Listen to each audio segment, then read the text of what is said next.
Have you ever walked into an exam hall or a classroom and felt like everyone is more confident than you?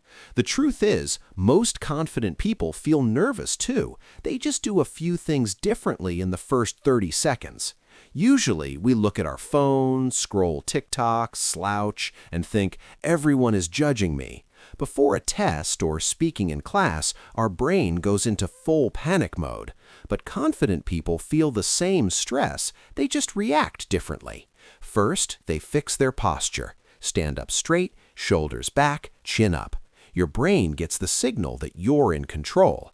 Second, they slow their breathing. Inhale for 4 seconds, hold for 2, and exhale for 6. This tells your body to relax. Third, they shift their focus from "what if I fail" to "what's the next small step I can take?" Then comes the secret trick. They remind themselves of a micro win, like "I studied 1 chapter" or "I survived tougher exams before." Your brain loves evidence, and even one tiny win can boost confidence. Confidence is not a personality trait, it's a habit. Same person, same brain, just a different 30 seconds.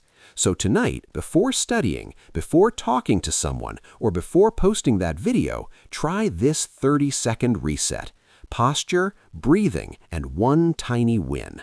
Do it once and it will feel fake. Do it daily and it becomes real. Try it tonight and tell me how it felt.